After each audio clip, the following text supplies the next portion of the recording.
አርበኛ መቶ አለቃ ካፒቴን ማስረሻ ሰጤ የአማራ ፋኖ ህዝባዊ ድርጅት የውጭ መምሪያና የዲያስፖራዎች ጉዳይ ኃላፊ እንደዚሁም የጎጃም እዝ ጠቅላይ አዛዥ፣ አጠቃላይ በወቅታዊ ሁኔታዎች ላይ ቀርበህ አስተያየት ልትሰጠን ስለቀረብክ ከልብ እናመሰግናለን። አመሰግናለሁ። እስኪ በመጀመሪያ እንደ አጠቃላይ የአማራ ፋኖ ህዝባዊ ድርጅት እንደዚሁም የፋኖ ትግል የደረሰበትን ደረጃና ብትገልጽልን። እሺ፣ አመሰግናለሁ። ያው በጥያቄው ላይ እንደተነሳው የሰራዊታችን አሁን ያለበት ቁመና በተመለከተ የመጀመሪያው ከዚህ ከህዝበኝነት ጋር ከህዝባዊ ቅቡልነት ከማግኘት ጋር ባየው ያው በሁሉም ቦታዎች ላይ ከዚህ በፊት የነበሩ አንዳንድ አላስፈላጊ ድርጊቶች ነበሩ። ከዚህ ከዲሲፕሊን ጋር የሚገለጹ ነገሮች ነበሩ። እሱን አስተካክለን ሙሉ ለሙሉ አሁን በህዝቡ ተቀባይነት እንዲኖረን ህዝቡ አምኖን ወዶ እንዲደግፈን ማድረግ አስችለናል ማለት ነው። ያው የትግሉ ባለቤት ህዝብ ስለሆነ የዚህ አብዮቱም የተቀሰቀሰው የህዝብ ነው። በዚህ ላይ ፋኖች አካባቢ ላይ የጠራ አቋም የጠራ የህዝብ ወዳድነት የሀገር ወዳድነት እንዲኖራቸው የማድረግ ስራ በሰፊው ሰርተናል። ሌላው ግዳጅ የመወጣት አቅም ነው። እዚህ ላይም በተበታተነ መንገድ ሲሰራ የነበረው አሁን በተቀናጀ መንገድ የጥምር ኦፕሬሽን የማድረግ አቅማችንንም እንደዚያው ሰራዊቱ በግዳጅ ቀጠና ወቅት የእርስ በርስ መናበብ አንዱ ለአንዱ ሽፋን መስጠት አንዱ በሚያጠቃበት ወቅት ሌላኛውም በዛው መጠን ጠላት ላይ አስፈላጊውን እርምጃ እየወሰደ የተቀናጀ ኦፕሬሽን የመስራት አቅማችን እየጨመረ መጥቷል። እዚያው ላይ ያው ያለን የተተኳሽ እና የቡድን መሳሪያዎችን ቁጥር እየጨመርን መጥተናል። አሁን ባለበት ቁመና ያው በተለያየ ቦታ ላይ በተለያዩ የሚዲያ አውታሮች እንደሚገለጸው ሰራዊታችን የአማራ ፋኖ ህዝባዊ ድርጅት ሰራዊት አመራር በጠላት ላይ ግዳጅ የመፈጸም አቅሙ አስተማማኝ ነው ማለት እንችላለን። ሌላው እዚህ የጠራ የፖለቲካ ግንዛቤ ነው። እዚህ ላይ በተከታታይ ላለፉት 2 ወራት ስንሰራ የቆየነው ስራ ቢኖር ይህንን ድርጅቱን ጠንካራ ለማድረግ በግለሰብ የማይወዛወዝ በጠላት ብዛት የማይወዛወዝ በጩኸት የማይወዛወዝ ድርጅት ለማድረግ ጠንካራ የውስጥ ስራዎችን ሰርተናል። የፖለቲካ ግንዛቤውን የሰራዊቱ ለምን ዓላማ እንደወጣ መዳረሻ ግቡ ምን እንደሆነ ጥርት ያለ አቋም እንዲኖረውና ግልጸኝነት እንዲኖረው ተከታታይ ስራዎችን ሰርተናል ማለት ነው። በዚህም ድርጅታችን እንደ ስኬትም ቆጥሮታል ማለት ነው። ስለዚህ ያው የአማራ ፋኖ የወጣው የአማራን ህዝብ የህልውና ስጋት ለመቀልበስ ነው። ሙሉ ለሙሉ ግባችን ላይ ባንደርስም ግን ብዙ ነገሮችን አስተካክለናል። ሌላው በጥርጣሬ እንዳይታይ ማድረግ ነው። የህዝባችን ጥያቄ የፋኖ ጥያቄ በኢትዮጵያ ውስጥ የአማራ ህዝብ ጥቅም ይከበር፣ የአማራ ህዝብ እንደ ጠላት አይታይ የሚል የሰርቫይቨል ጥያቄ ነው ያነሳ እንጂ በኢትዮጵያ ላይ እና በሀገራችን ላይ በሉዓላዊነታችን ላይ ምንም አይነት ጥያቄ የሌለው መሆኑን ብዥታ እንዳይኖርም ለማድረግና ሌላው ብሔር ብሔረሰብ የአማራን ፋኖ ትግል እንዲደግፍ ለማድረግ ሰራዊታችን ጥርት ያለ አቋም በዚህ ደረጃ መያዝ ያለበት በመሆኑ ተከታታይ ስራዎችን እየሰራ መተናል። ይሄ ግንባታ ስራ ስለሆነ በዘመቻ ጀምረን የምንጨርሰው አይደለም። በቀጣይ በሰፊው የምንሰራበት ነው ማለት ነው። ይሄው ነው እንግዲህ። አመሰግናለሁ። እንደው አጠቃላይ የወቅቱ የፖለቲካ አስተላለፍ በተለይም በምስራቅ አፍሪካ ከፍተኛ የሆነ የፖለቲካ እንትኖች አሉ፣ ትኩሳቶች አሉ። የአማራ ፋኖ ህዝባዊ ድርጅት ያለው አቋም እዚህ ላይ ፖለቲካዊ አስተላለፉ ላይ ያለው አቋም ምን ይመስላል? ያሉት ሁኔታዎችስ እንዴት ናቸው? እሺ፣ አመሰግናለሁ። ያው እንግዲህ ወቅታዊ የዚህ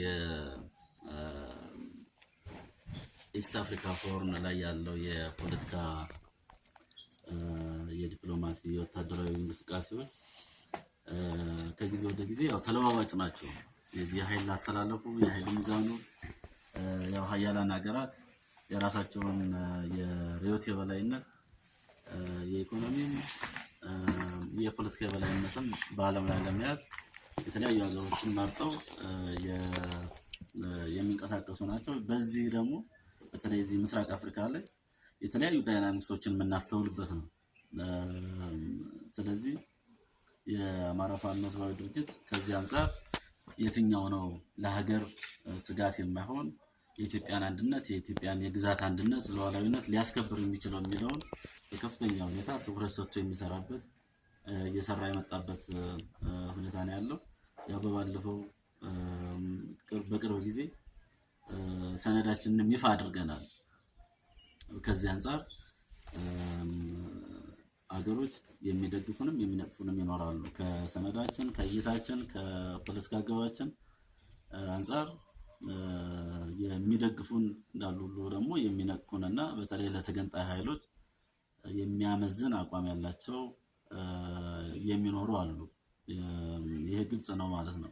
ስለዚህ የአማራ ፋኖ ህዝባዊ ድርጅት በዚህ በአማራ ህዝብ ጥያቄ የሚያከብር የአማራ ህዝብ ጥያቄ እንዲመለስ የሚሰራ ኃይል ጋር እና ደግሞ ኢትዮጵያ ሀገራችን ደግሞ እንደ ሀገር እንድትቀጥል ሉዓላዊነቷ የግዛት አንድነቷ ተጠብቆ እንድትቀጥል ከሚፈልግ ሀገር ጋር የዲፕሎማሲ ግንኙነት ጀምረናል። በዚያው የሚቀጥል ይሆናል ማለት ነው። ከዚህ በተቃራኒ እንግዲህ ሰሞኑን በዚህ በሀገራችን የተስተዋለ በተለይ እንቅስቃሴ የቆየ ቢሆንም ላለፉት በርካታ ዓመታት መንግስት ሆኖ የቆዩ ቢሆንም አሁን በአማጺነት ቆይተው ትግራይ ክልል ላይ መፈንቅለ መንግስት አድርገው የመጡ ኃይሎች አሉ። የህወሓት ኃይል ማለት ነው። ይህ ኃይል እንግዲህ ተገንጣይ ኃይል ነው። የኢትዮጵያን የግዛት አንድነት የማይፈልግ ኃይል ነው። ከሁሉም በላይ ደግሞ የአማራን ህዝብ በጠላትነት ፈርጆ በመዋቅር ጭምር በመንግስት መዋቅር ጭምር ሲያሳድድ የኖረ ሲያወግዝ የኖረ ሲያስጨፈጭፍ የኖረ ስርዓት ነው ማለት ነው። እንግዲህ ይሄ ስርዓት በአንድም በሌላም መንገድ ተመልሶ አሁንም የቀረን ሂሳብ አለ በሚል የአማራን ህዝብ ለመጨፍጨፍ ከቅርብም ከሩቅም አጋር ይዞ እየተንቀሳቀሰ ይገኛል ማለት ነው። እንግዲህ የጎረቤት ሀገራትን እና የዚህን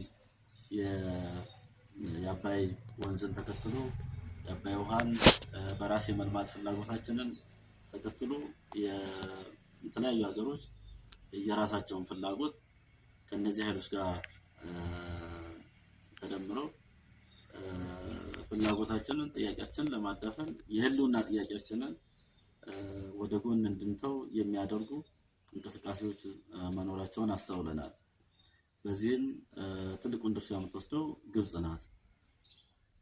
ስለዚህ ይህ ኃይል የሱዳንን አለመረጋጋት የውስጥ ችግር እንደምቹ አጋጣሚ በመጠቀም በዛ በኩል የተለያዩ ድጋፎችን እያደረገ የህወሓት ኃይል አቅም እንዲፈጥር ከማድረጉም በተጨማሪ አማራ ክልል ላይ ያለውን የፋኖ ትግል በገንዘብ እና በተለያዩ የስልጣን ፕሮሚስ በመግባት አንዳንድ የፋኖ አመራሮችን ይዘው እየተንቀሳቀሱ ይገኛሉ ማለት ነው።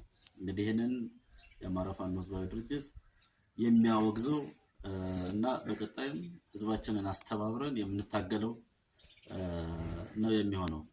እንግዲህ ግልጽ ነው እዚህ አካባቢ ላይ ግብጽ በበላይነት ተስተባብረውም የተገንጣዩ የህወሓት ኃይል አማራ ክልል ላይ ካሉ የተወሰኑ የፋኖ አንጃዎች ጋር ጥምረት በመፍጠር እና የአማራ ክልል መንግስትም ከህወሓት ጋር የሚሰራ ነው።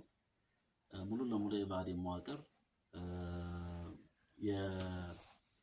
የኦሮሚያ ክልል የኦህዴድ መዋቅር ኦሮሚያ ክልል ላይ የሚንቀሳቀሰው የነ ጃልመሮ ቡድን የመከላከያ የኮር እና የክፍለ ጦር አመራሮችን ጭምር የዚህ አንጃ የተገንጣይ ቡድን የህወሓት የመረጃ እና የሌሎች አጋርነት ፈጥረው እየተንቀሳቀሱ የአማራን ህዝብ ጥያቄ ለማዳፈን በህልውናችን ላይ የተቃጣ አደጋ ይዘው በመንቀሳቀስ ላይ ይገኛሉ ማለት ነው። ስለዚህ እንግዲህ የአማራ ፋኖ ህዝባዊ ድርጅት ከግራም ከቀኝም ከፊትም ከኋላም በራሱ ልጆች የሚመራ በራሱ በአማራ ህዝብ ትግል ላይ የቆመ ድርጅት እንጂ እንደዚህ አይነት ተገንጣይ ኃይሎችም ሆነ ሌላ ድብቅ ዓላማ ይዘው የሚንቀሳቀሱ ሀገራችንም እንደ ሀገር እንዳትቀጥል ከሚያደርጉ ኃይሎች ጋር ምንም አይነት ግንኙነት የሌለው መሆኑና እነዚህንም ደግሞ በጠላትነት የፈረጅንና ከህዝባችን ጋር ሆነን የምንታገላቸው አካላት መሆናቸውን ማስገንዘብ ፈልጋለሁ። ከዚህ በተጨማሪ በቀጣይ በማስረጃ ላይ ተመርኩዘን በተለይ በፋኖ ስም በአርበኝነት ስም በታጋይ ስም የሚንቀሳቀሱ እነዚህ አፈንጋጭ ኃይሎችን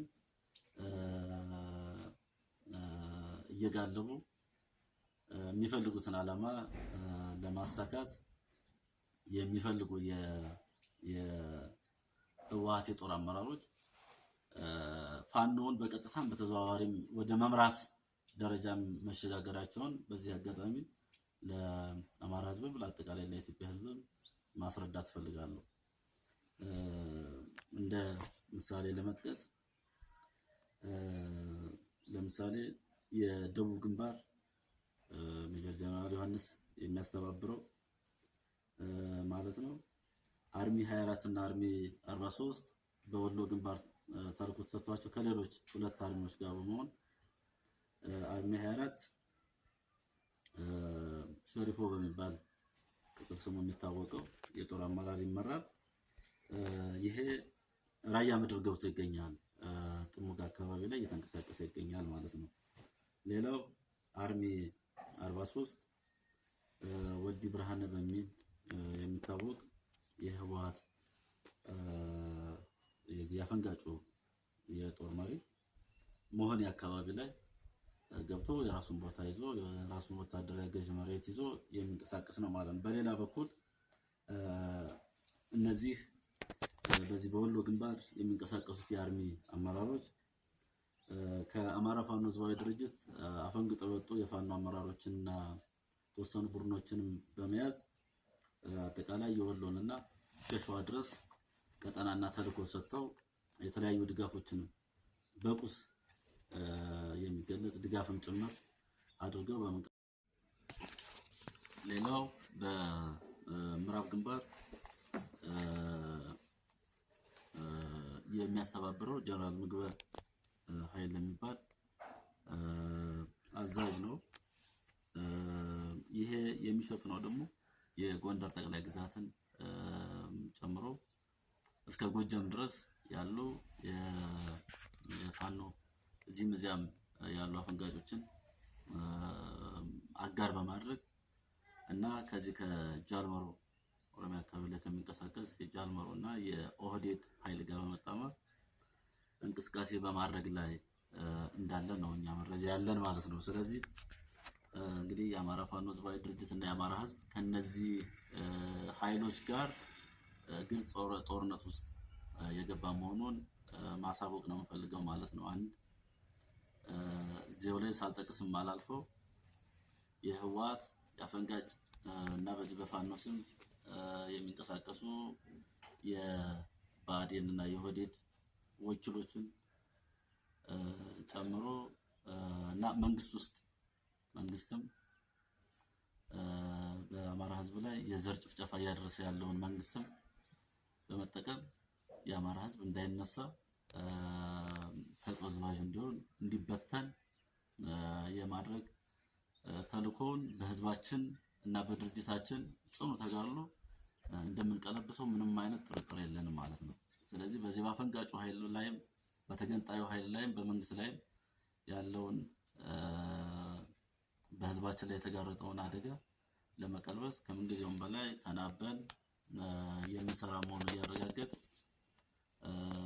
ህዝባችን ከጎናችን እንዲቆም በሀገር ውስጥም ከውጭም ያለ የአማራ ህዝብ ይህንን ሁሉ የተንኮል አካሄድ በህዝባችን ላይ እና በኢትዮጵያ በሀገራችን ላይ የተቃጣ አደጋ መሆኑን ተረድቶ ከድርጅታችን ከአማራ ፋኖ ህዝባዊ ድርጅት ጎን እንዲሆን ጥሬን እያስተላለፍኩ